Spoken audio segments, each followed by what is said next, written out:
Hey guys, I want to welcome you to the weekly Wednesday for the Financial Freedom newsletter, where every week, every Wednesday, we delve into something inspirational, motivational, something excerpt taken from the Financial Freedom weekly newsletter. Wherever you are, if you're listening on Spotify, on iTunes, Google, be sure to click the like, subscribe, share, comment.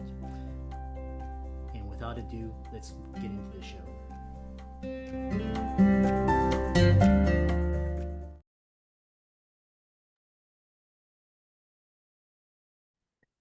Welcome everybody to this week's podcast episode for the Financial Freedom Podcast. I'm your host, Dr. Christopher Liu. And as you know, we talk about 4 different types of freedom: time, financial, location, health freedom.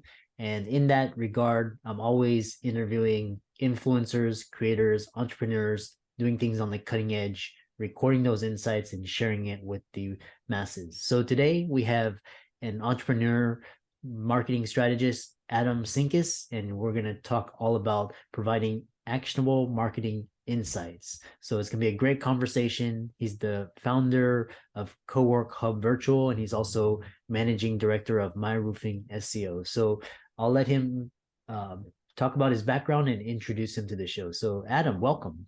Thanks so much for having me on. And actually, I think since we last talked, things have changed a little bit. But I'm the managing partner of A Purpose Partnership. We are a marketing agency, marketing and PR communications agency. So, but still doing lots of other things, podcast host as well. So love talking marketing. It's definitely a huge part of my passion and a huge part of my background. I focus in our agency on the digital side of things, so websites, SEO, social media, paid ads, through Google and all those places. So looking forward to the conversation today. Yeah, really interesting. So tell us more about talking about using marketing and developing your digital brand in an impactful way.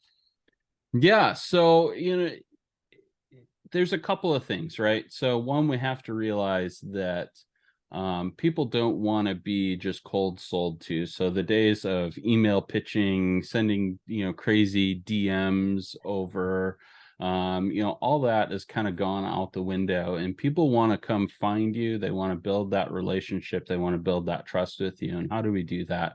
Right. We start off with being visible, so that's your website, that's SEO, that's building out your social media channels. From there, then it's starting to build the trust. So how do we do that? Well, it's, the short answer is we start providing value. We lead with value. What can we give away to them? And then from there, right, this is where we start to get into the sales piece of things, right? And this is where we start to take that value and transition it into conversation. And that's where marketing shifts. We shift from marketing to the sales mindset. Interesting. And when it's there was a great book by Gary Vee, called the Jab Jab Jab Punch, which I recommend to the audience. Check it out. But it was talking about what you're talking about, leading with value. Tell us 5 strategies that don't work on social media. So I already mentioned one of them, the cold pitch and DM, right? Those stopped working a long time ago. Matter of fact, on a daily basis, I probably get between 15 or 20 of them that I straight out ignore. So people are ignoring those, right? So the other things, that aren't working on social media anymore is pitching in, right in your post, right? So like, trying to sell a service right in your post, unless you're like a retail brand, where you're like, hey, check out this new product that's on sale 20% off, like that stuff still works. But if you're selling services, you're selling business to business, even business to consumer, and you don't have a clear service or product that you're offering them, trying to sell in posts will kill you every time. Also, the social media platforms are starting to knock that down a little bit as well. Reason being, they want you to pay, right? They want you to pay for sponsored posts and things like that for the reach. Connecting with people just to make the sale is no longer working. Mm, Right. People, you'll hear this all the time, especially in LinkedIn. The so-called experts will say, go connect with 100 people every day, right? Or it's now every week, and that spray and pray tactic is just really stifling impactful growth in your network, right? mhm, It's stifling the opportunity to actually go talk to people that will actually buy from you. mhm, Um, so next up is not using video and pictures and multimedia in your posting, right? mhm. You absolutely have to have some sort of multimedia linked into your posting, whether it be, pictures, videos. I love the 1 minute video, right? TikTok has created that it's the new Vine for those that have been around for a while, but that is a super awesome format. Works really well on all the social platforms, but if you're not using video, you're not using pictures, you're not going to grab interest. And then the last piece is don't try and be everywhere all at once, right? Mm, We're business owners, we're running business, we have day-to-day client work and things that need to go on. So the reality is that we can't spend 6-8 hours a day on social media, right? Unless you have somebody that you're paying to do that. So be where your audience is at. Don't try and be everywhere. mm. Usually that means 1 to 2 platforms that we're focusing on instead of, all 7 or 8 social platforms out there. So those are my 5, like, real quick hit when, this isn't what's working and how do we solve it? Yeah. And it's really interesting because, what you said was like so simple, but it's very profound and, very insightful, especially the sales and, all of those. Um, a lot of, clients think that, you have a website and that's, your digital business card. Tell us why your website is more than that. So here's the thing, right? People aren't seeking out your business like they used to. You used to go to the yellow pages, flip the yellow pages open, right? You look down the list and you see, ABC roofing company, All-Star Doctor Services, right? And that's how people went through and found, right? And then they talk to their friends and they go, hey, have you ever used? Have you ever used? Right. And so that all happened organically through conversations. Well, now with the internet, that's all still happening organically, right? But it's happening in a different way because now you have online reviews, now you have social media, conversations, community forums, places talking about your business. And so by the time people get to your website, they want to see more than just, I help blah, blah, blah, do this thing, right? They want more than that. They want value from it. So this is where, from an SEO perspective and from a consumer experience perspective, a blog is a super important part of a website. Having an updated blog is even more important, right? Yeah. You can't just set it and forget it and go, well, I put 4 articles out there, we should be good for the next year. No, we have to keep updating that stuff. We have to keep providing value. If you provide services, I strongly encourage having like an ebook or a quick checklist that people can download, because this is how you're going to start capturing information from your website about your Mhm. users, right? What do Okay. they care about? What's their email address? How can I contact them in the future? How can I build some of those things like a newsletter that will keep me top of mind over the competitors? And so websites become a hub for how you collect your consumers' information.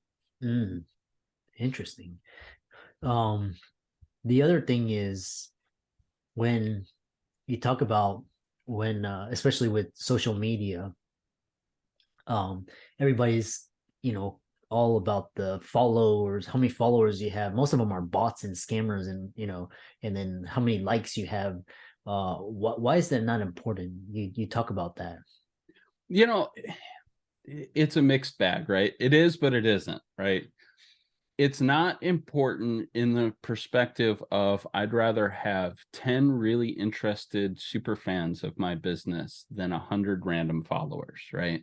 Mhm. And so I say that to go, it's not that followers and likes and clicks aren't important, because that's how the algorithms work, right? It's that we have to be chasing the right followers. We have to be chasing the people that are going to click and like on our posts, the people that are going to be engaged in our brand. And so the mindset isn't, how can I get 10,000 followers? The mindset is, how can I get 10,000 customers, right? And that's when we shift our mind to that, we stop thinking about, well, I just want the gratitude of saying, well, I got 10,000 followers for my business, right? There is a bit of credibility to that, but in the reality is, if you have 10,000 followers and none of them are purchasing your services or taking advantage of your services, you have zero return from that. And that's the big thing that, as a business owner, I'm concerned about. If I put effort to this marketing bucket, am I going to get dollars back from that? And you should be seeing about a 5 to 10 times return on your marketing dollars that you're spending. Interesting. Yeah, that's quite, it's always talking about return on time and return on investment, because, we spend times on these platforms, um, which is interesting. Tell us, what's interesting is that, marketing is always changing. How do entrepreneurs stay abreast of what's happening and what adjustments should they be making? That's a good question. That's a really good question. There is not a straightforward answer to that. The reality is this, right? Number one, if you can afford to hire somebody to take care of your marketing because you're not passionate about marketing, do that. Let them go be nerds about how all the algorithms work and how to get your reach out there, how to optimize your website. Let them go do their nerdy things and be happy about that, right? If you can't, and there's a ton of people that fall into that bucket that I can't afford to hire a marketing resource. The biggest, most simple things you can do is make sure that your socials are up to date. Your socials match all of your services on your site, and you're constantly updating your information, right? So that means, posting new blogs, making sure, you're giving a fresh look on your homepage, maybe a fresh article on your homepage, things like that. And though that will keep the algorithms, that'll keep everybody happy to be able to keep that visibility in your page. As for keeping up with it, even the best marketers I know struggle to keep up with how quickly things change. Google makes somewhere between 100 and 150 minor algorithmic changes every month, right? 3 times a year, they launch major algorithm updates. Socials are constantly making changes. What works today may not work tomorrow. You just have to find the things that are consistently working for you, right? And that's a lot of, we call it A/B testing, right? So if I do A and it works, then cool. If I do B and it doesn't work, then I'm going to stick with what A is doing. Then I'm going to look at A and go, why is this working? And I'm going to come up with a new version of B that takes A and changes some aspect of it, right? Is it the verbiage is great, but maybe I want to use a different image for it, right? Just constantly making those changes to it will help you find what works. Eventually, you'll find things that will consistently work regardless of the changes in the algorithm, but it's a test, right? Yeah. Everything is a test, and you have to give it. The one thing I tell everybody is you have to give marketing a chance to work. If you change it today, it's not going to be magically fixed and perfect tomorrow. Right? It's going to take a couple of weeks for you to be able to see that traction, understand what's going on with it, and make those changes. So, there are things like marketing sprints that we can do. Those are more direct paths, like email campaigns, direct mail campaigns, out running ads, right? There's a direct path there. That's your quick marketing sprint stuff. But marketing as a whole is a journey. And we have to take people along that journey and give them time to consume different parts of it. Yeah, interesting. Um, these are very insightful. Other questions is that a lot of businesses need a digital brand strategy. What is that, and why do entrepreneurs need one? Yeah, so start with what a digital brand strategy is, right? So that when we look at marketing, we look at, traditional marketing. This is like your, newspaper, TV ads, billboards, PR statements, like things like that, right? That's the traditional marketing path. Now with the internet, we have to start thinking about things in a more immediate capacity, right? No longer are we solving problems for 30 days. We're solving problems for like the next 5 minutes, right? So when I put my messaging out there, I have to be a bit more now focused and be ready to make changes on what that now focus is based on the way the market reacts, right? And so when we talk about digital brand strategy, we talk about how do we create a path where people can follow our journey and it makes sense from one now moment to the next now moment, right? So, so if today we're talking, talking about preparing for, cybersecurity during, during the holidays and during holiday shopping, right? Now I can take that now moment, which is really important to a lot of people right now. And in January, now I flip the script and I go, how do you keep yourself cybersecurity smart for tax season? How do you keep, and so we just take them down that journey. It's similar information, it's similar approach, just a different, overarching message or path that we're taking people on for that based on what's going on in the world, in that time, in that place, and that's just one example of many. Interesting, because your brand basically is your intellectual property, and it's everything you're online, and it's kind of your online real estate. Yep. Fascinating. Really great conversation. I really, a lot of very insightful pieces of advice and information. How can people follow you, contact you, connect with you? Best place to connect with me, hands down, LinkedIn. I'm there too much. According to my wife, I spend way too many hours on LinkedIn. You can go to linkedin.com/in/Adam Sinkus. Very, very easy to find. I am the one and only on there as far as I can tell. I post all kinds of great stuff about marketing, about what's going on in the world. You can also hop on over to our website, apurposepartnership.com. We got tons of information there. We're just about to launch a blog for our site as well. So we'll have some great information coming out about how paying it forward can help your brand. We're going to be talking about some key marketing strategies. We're getting ready to launch some downloadables, and we're going to be talking some leadership development stuff as well, coming up in the near future. So those are probably the two best ways to get a hold of me. Through there, I'm very easy to find. Yeah. And be sure to check out Adam's resources. All of them will be in the links and show notes. Follow him on LinkedIn, Twitter, YouTube, TikTok, Facebook, and also his website, presentello.com. And what a great conversation.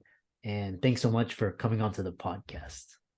Thanks so much for having me. Really appreciate the conversation.